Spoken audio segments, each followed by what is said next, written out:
Se você é da ergonomia e está com dificuldade com relação ao GHE da ergonomia, o GHE do PGR, esse vídeo é para você, ele pode ajudar você. Meu nome é Marcos Ferreira, eu sou consultor técnico da área de segurança do trabalho, apaixonado pela área de SST e, obviamente, respeito e trabalho de forma muito integrada também com a ergonomia, afinal, não existe SST sem ergonomia. A SST trabalha com riscos físicos, químicos, biológicos, ergonômicos e também de acidentes, então estamos todos aqui de mãos dadas para um fim em comum, para um objetivo em comum. E recentemente eu estava num curso presencial onde a gente estava falando de fatores psicossociais e a gente percebeu que existia uma grande dificuldade com relação a essa questão dos fatores ergonômicos e o resto dos fatores, principalmente os fatores ambientais, riscos físicos, químicos e biológicos, que são já trabalhados de forma bem extensa dentro do PGR, por conta dos agrupamentos de trabalhadores. Porque a forma como você realiza o agrupamento de trabalhadores, os grupos de exposição dentro da ergonomia, difere da forma como você agrupa nos riscos ambientais. E quem geralmente lida com isso lá nos riscos ambientais é a higiene ocupacional. O que acontece é que a forma de agrupamento dos trabalhadores por similaridade de exposição é diferente nessas duas áreas. Então, se você entendeu o potencial desse vídeo, já se inscreve nesse canal. Eu tô na saga para chegar nos 10 mil inscritos aqui, seria uma honra ter você também aqui com a gente. E eu vou direto ao ponto aqui com você, porque existem dois cenários possíveis de atuação onde você entra e encontra esse dilema para trabalhar. No primeiro cenário, você faz parte da equipe de SST ou EHS da empresa, você está lá integrado ao SESMIT da empresa. E por isso, na hora de montar os agrupamentos de trabalhadores, você tem acesso a quem de fato monta esse agrupamento. E para trazer um nome mais comum, o agrupamento a gente chama popularmente de GHE ou GES, GES. GHE é o nome mais comum porque é o nome mais antigo, é o Grupo Homogêneo de Exposição, e o GES é o grupo de exposição similar ou grupo de exposição semelhante, tem essas duas nomenclaturas. No fim das contas, são basicamente a mesma coisa, muda-se que o entendimento com o tempo, eles perceberam que a exposição não era homogênea, a exposição era parecida, similar ou semelhante, e por isso eles fizeram uma atualização, mas isso é mais um conceito do que uma norma. Então, como muita gente aprendeu lá atrás como GHE, vamos falar assim então, GHE da ergonomia, GHE do PGR, GHE dos riscos ambientais, tá? E aí, o que acontece?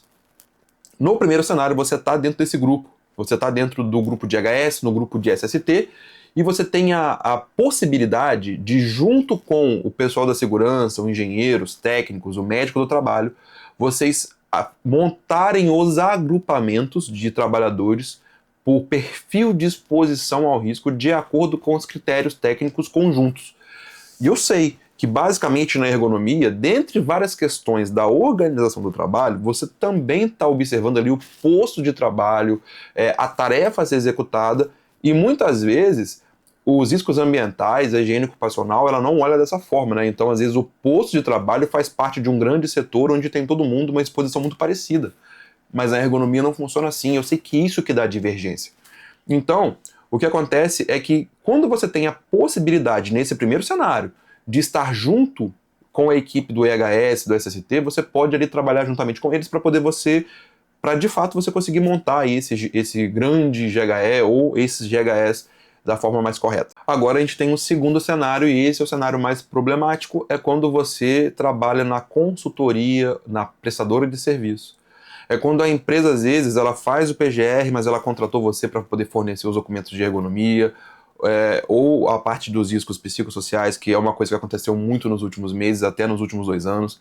Uma outra coisa que também pode acontecer é que essa empresa ela não tem nenhum tipo de profissional, ela não tem SESMIT formado, e aí ela contratou uma clínica ou uma consultoria de segurança para fazer a parte do PGR, e contratou você para fazer só a parte de ergonomia. Essas coisas todas acontecem, e vocês precisam conseguir trabalhar de forma conjunta. No melhor cenário, essa empresa coloca todo mundo numa mesa, e aí vocês discutem a técnica de forma conjunta. Muitas vezes existe também uma falta de compatibilidade, existe às vezes uma dificuldade de entendimento de metodologias e aí existem divergências. Isso é um detalhe para um outro momento, talvez para um outro vídeo. Mas o que eu tenho que dizer para você é, se neste caso não é possível haver a concordância, eu preciso dizer para você que a empresa ela tende a seguir aquilo que ela já tem de mais robusto, que ela já lida com isso há mais tempo, que é o PGR. Então, uma dica que eu vou te dar é que você pegue ou busque o PGR dessa empresa e inicialmente se reporte ao PGR da empresa. E você vai dizer para mim, mas Marcos, você acabou de dizer que existe de formas diferentes de você agrupar os trabalhadores por perfil de risco dentro das duas áreas, da ergonomia diferente da área da higiene ocupacional. Concordo com você. Tecnicamente, não dá para fazer. E eu vou te apresentar agora a solução que eu encontrei para as minhas documentações, para a forma como eu enxergo o risco, que no meu caso tem funcionado principalmente com os ergonomistas com quem eu trabalho no fornecimento da informação deles para o PGR que a gente tem elaborado para os nossos clientes. Então, para que você entenda, eu trabalho com o conceito de macrogrupo e microgrupo. Eu ensino isso exaustivamente dentro do GRO 360 desde 2023, tá?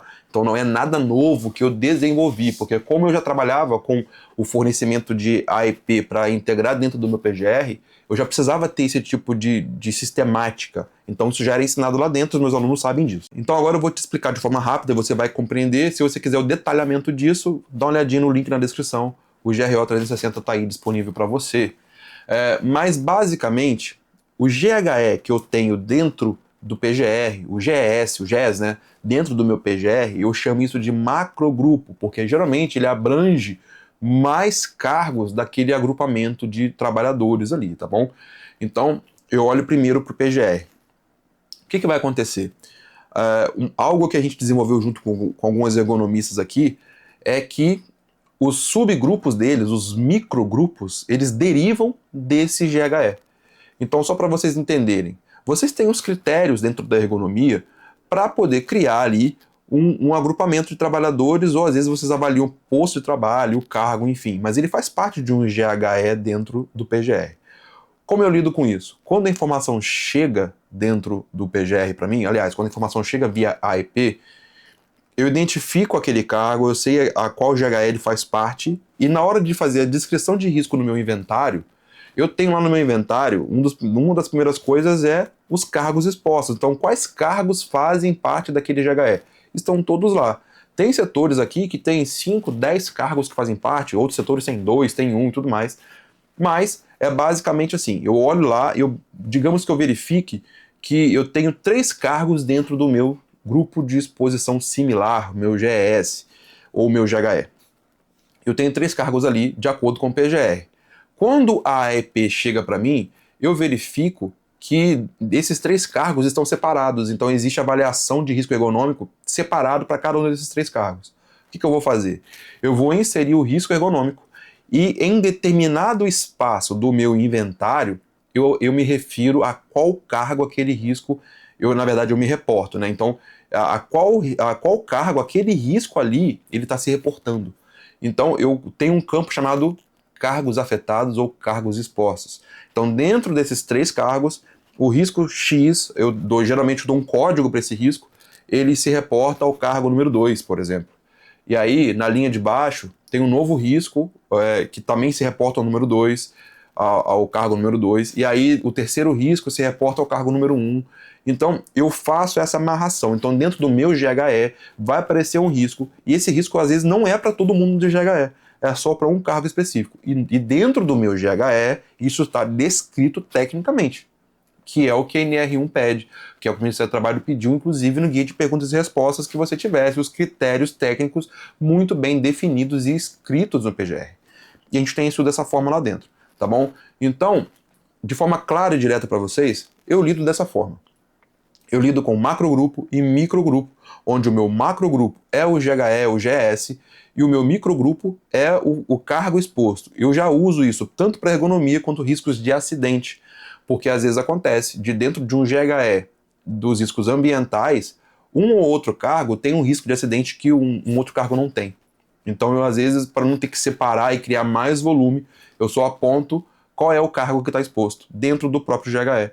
e isso me dá uma flexibilidade, uma facilidade gigantesca de trabalhar. Eu acredito que isso também pode ajudar você, se você está na ergonomia e está com dificuldade de enquadrar o seu GHE da ergonomia com o GHE que tem lá no PGR, que vem da higiene ocupacional para riscos ambientais. E é isso, mesmo que a norma já esteja com texto novo em vigor, se você ainda está elaborando os seus documentos, talvez essa dica vai ajudar você. E se você quer saber o que mudou depois da vigência do novo texto da norma, dá uma olhadinha nesse vídeo aqui, porque lá eu te falo exatamente isso. Te vejo lá, fica com Deus. Tchau, tchau.